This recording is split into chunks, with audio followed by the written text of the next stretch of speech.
अगर आप भी रोज़ रोज़ के काम से परेशान हो गई हैं तो एक बार इन सारे टिप्स एंड ट्रिक्स को ज़रूर से ट्राई करके देखिएगा।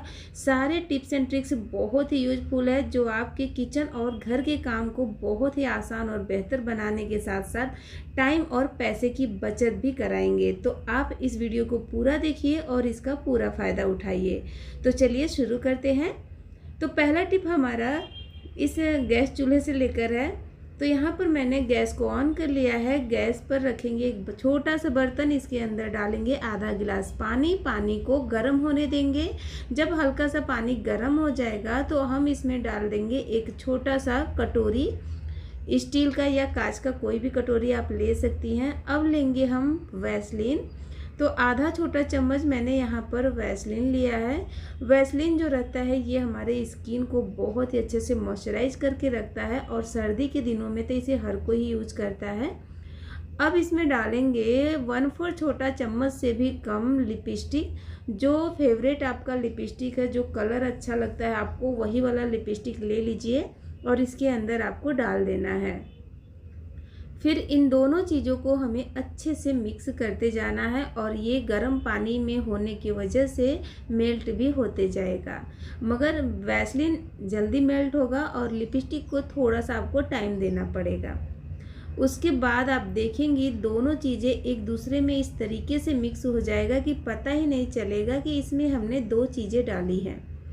और यहाँ पर आप देख सकती हैं पूरा वैसलीन जो है ना वो लिपस्टिक के कलर का हो गया है। जब इस तरीके से एकदम ये मेल्ट हो जाएगा, जैसे पानी रहता है वैसा हो जाएगा, तो आप इसे निकाल लीजिए और तुरंत ये वाला प्रोसेस करिए। यानी इसे तुरंत आपको एक कांच के बॉटल में भर लेना है। तो यहाँ पर मैंने थोड़ा सा ही बनाया है दोस्तों, क्योंकि मेरे पास ऑलरेडी पड़ा है बना के, इसके लिए। अब पूरा हम इसके अंदर डाल देंगे। थोड़ी देर के लिए इसे ऐसे ही खुला रख दे ताकि ये अच्छे से सेट हो जाए। उसके बाद आप इस तरीके से इसे लिप बाम की तरह यूज कर सकती हैं। आपका जो लिप है वो एकदम अच्छे से मॉइस्चराइज भी रहेगा और हल्का सा कलर भी देगा।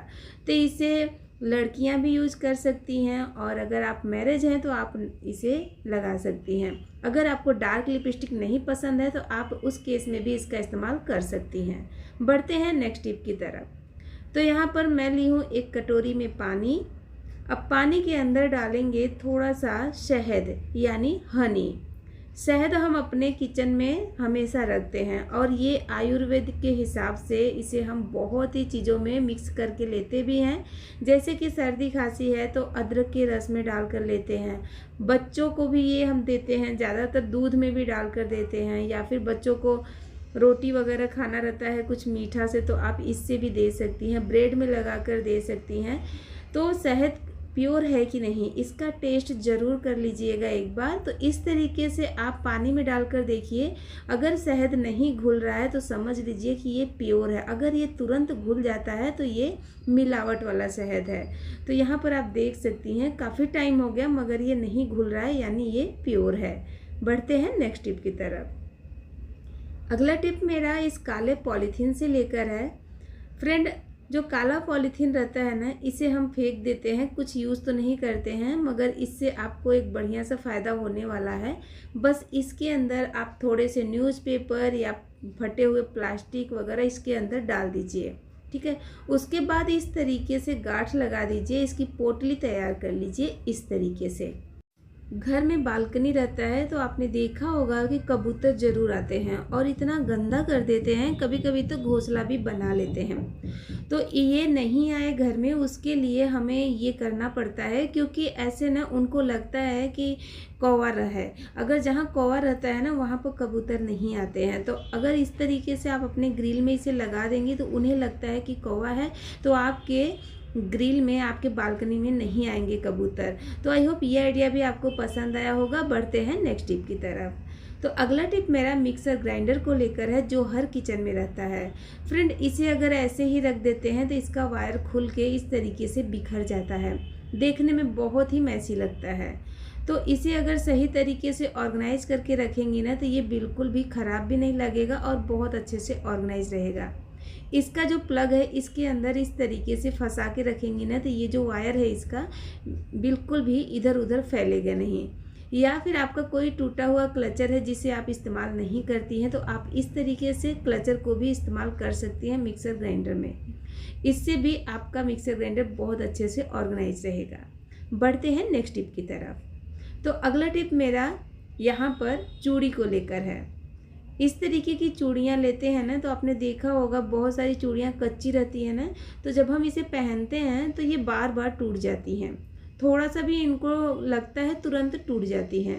तो इसे थोड़ा सा मजबूती देने के लिए आप ये वाला प्रोसेस ज़रूर करिए। यहाँ पर मैंने न्यूज़पेपर के ऊपर, यानी कोई भी पेपर ले लीजिए, मैंने यहाँ पर प्लेन पेपर लिया है, उसके ऊपर चूड़ी को एक एक करके फैला देना है। उसके बाद लेना है हेयर ड्रायर। इसमें से गर्म हवा आता है, तो यहाँ पर मैं आपको दिखा रही हूँ कि हाई और लो है, तो लो पर ही इसे चालू करिए। हाई पर करेंगे ना तो चूड़ी बिखरने लगता है, इधर उधर फैलने लगता है, कुछ इस तरीके से। तो आप लो करके इस तरीके से चूड़ी को सेकिए जब तक कि चूड़ी गर्म नहीं हो जाता है।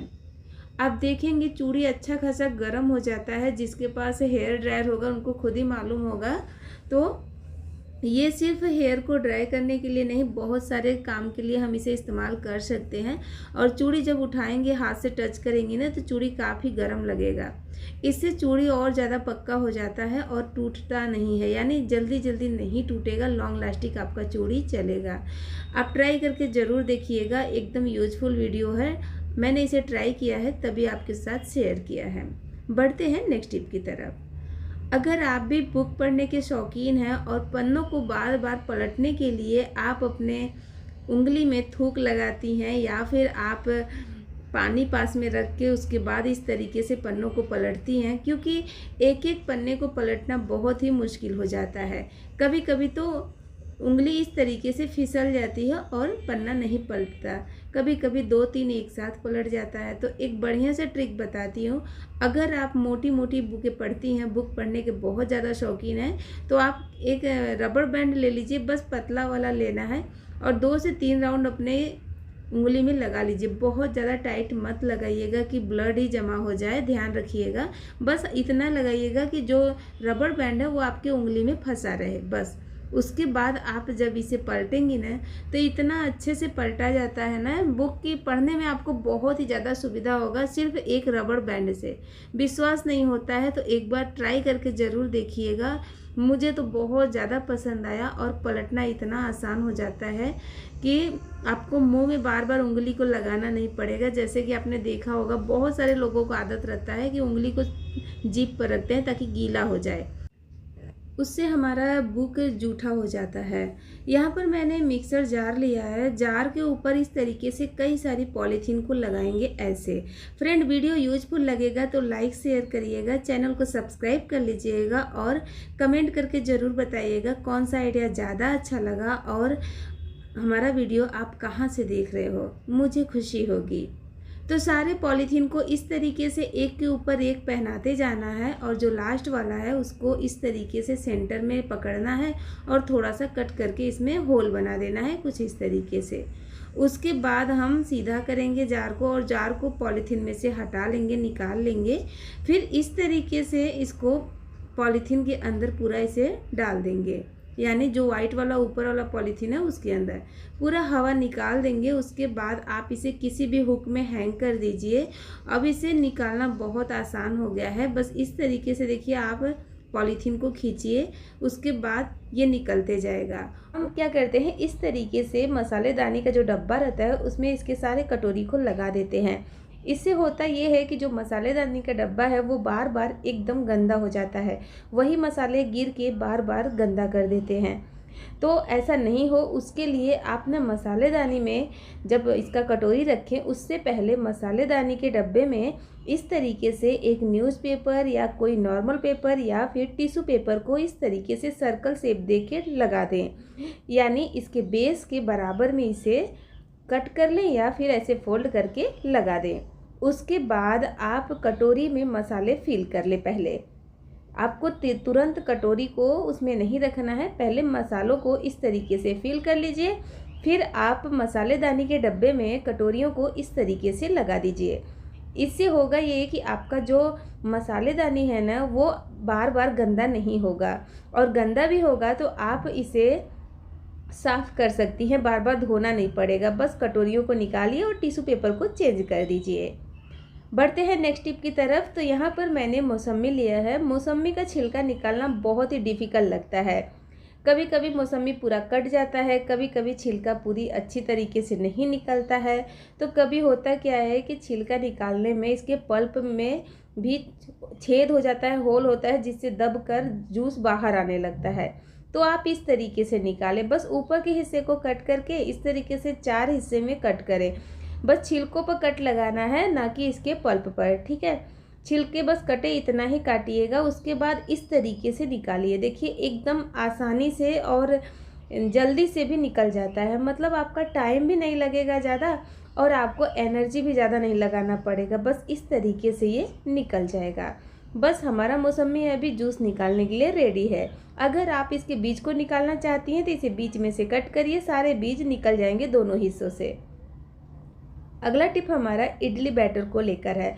ठंडी के दिनों में ना इडली बैटर जल्दी से फर्मेंट नहीं होता है, मगर ये तरीका अगर आप अपना लेंगी ना तो आपका इडली बैटर एकदम अच्छे से फर्मेंट होगा, सिर्फ 8 से 10 घंटे में।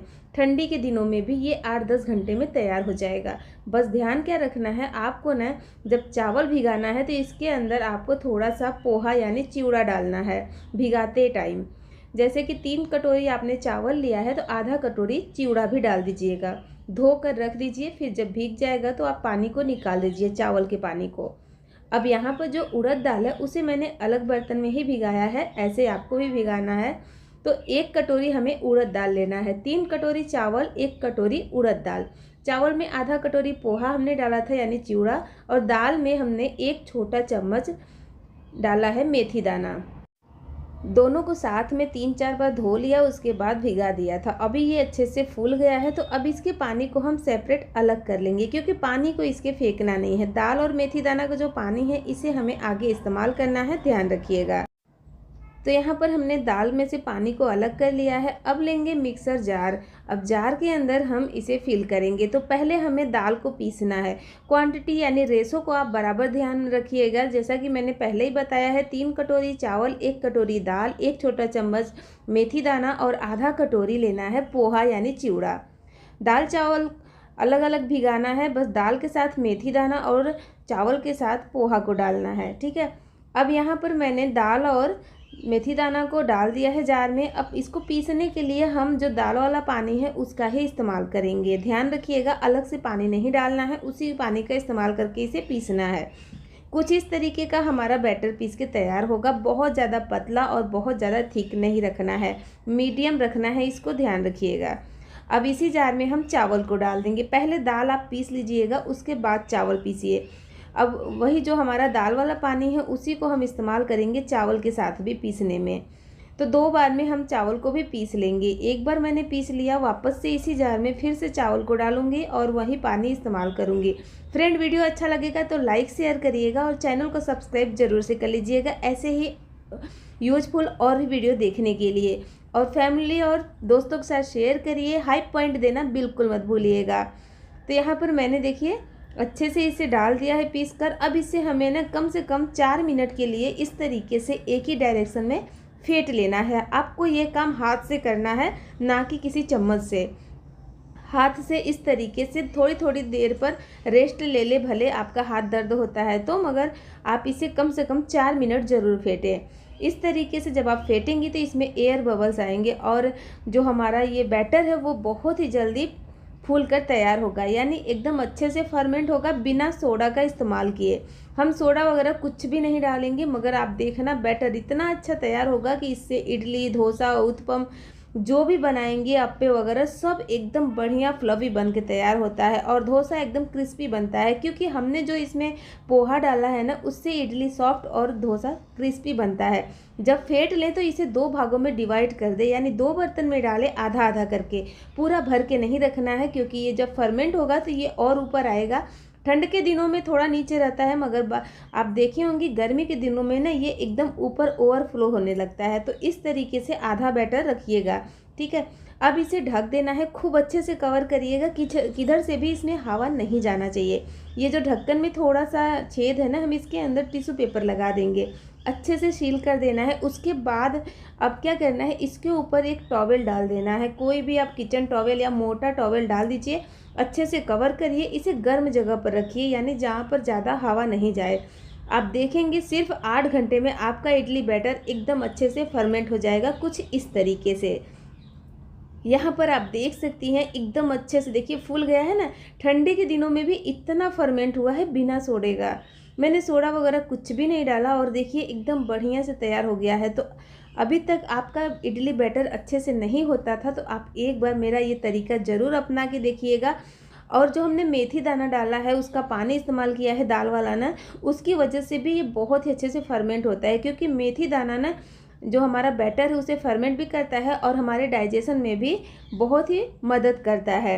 साथ ही साथ जो पोहा है उससे इडली एकदम सॉफ्ट बनती है कुछ इस तरीके से, और डोसा एकदम क्रिस्पी बनता है। तो आप ये दोनों चीज़ें ज़रूर से ऐड करिएगा और इसी तरीके से बैटर को तैयार करिए। एकदम मार्केट वाला इडली बनके तैयार होगा। मैं इडली भी आपको दिखा रही हूँ, देखिए एकदम सॉफ्ट है, मैं तोड़ के दिखा रही हूँ, आप ध्यान से देखिए।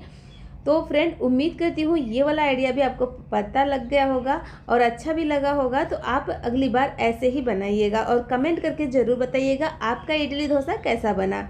अगला टिप हमारा अदरक को लेकर है। अदरक को ना जब भी छीलना हो, इसका छिलका निकालना हो, तो बस चम्मच का सहायता लीजिए। इस तरीके से चम्मच से इसका छिलका निकालेंगी ना तो बस छिलका निकलेगा। पिलर से या चाकू से पील करेंगी ना तो पूरा अदरक ही निकल जाता है कट कट के। तो आप अदरक को वेस्ट नहीं करें, आप इस तरीके से चम्मच से एकदम अच्छे से इसका छिलका निकालें। सिर्फ ऊपर का जो स्किन है वही निकलता है। बढ़ते हैं नेक्स्ट टिप की तरफ। बादाम को जब काटते हैं हलवा या खीर सेवई में डालने के लिए, तो इस तरीके से चाकू से काटने में ना ये टेढ़ा भी कटता है और मोटा पतला कटता है। तो ऐसे नहीं काटे, ऐसे टाइम भी बहुत लग जाता है, अंगूठे में बहुत सारे कट्स भी लग जाते हैं। तो आप अपने चिप्स कटर को लीजिए, अपने हिसाब से मोटा पतला इसको एडजस्ट करिए। उसके बाद इस तरीके से देखिए, इसके ऊपर आप बादाम को इस तरीके से कट कर लीजिए। जो ज्वाइंट वाला रहता है ना पार्ट, वहीं से आपको इसे कट करना है और एक जितना चाहे उतना पतला काट सकती हैं। जैसे कि अगर आपको मिठाई वगैरह पर डेकोरेशन करना है या फिर हलवा वगैरह में बहुत ज़्यादा मोटा नहीं खा पाता कोई, जिसको दांत नहीं है, तो आप इस तरीके से आपके चिप्स कटर पर भी काट सकती हैं। एकदम पतला स्लाइस कट के तैयार होता है। ये देखिए एकदम पतला है, बिल्कुल भी आपको नहीं पता चलेगा कि आपने घर में इसे काटा है। यहाँ पर मेरे पास पुराना कैलेंडर पड़ा है तो मैंने इसको कुछ इस तरीके से इस्तेमाल किया। आप भी ट्राई करके ज़रूर देखिएगा। मैंने इसको ना इस तरीके से फोल्ड किया, डबल फोल्ड कर लिया, फिर उसके बाद साइड से एक और फोल्ड किया। मुझे सुनने से ज़्यादा आप वीडियो को ध्यान से देखिएगा तो आपको समझ में आ जाएगा। फिर इसको इस तरीके से एक साइड से खोलेंगे और ऐसे देखिए इसके कॉर्नर तक, यानी जो सेंटर में हमने फोल्ड किया है वहाँ तक इसको लेके जाना है और कुछ इस तरीके से इसे फोल्ड करना है। फिर इसे हम पलट लेंगे। उसके बाद सेम फोल्ड हमें दूसरे साइड से भी करना है। तो मुझे सुनने से ज़्यादा आप वीडियो को ध्यान से देखिएगा तो आपको समझ में आ जाएगा, बहुत ज़्यादा हार्ड प्रोसेस नहीं है।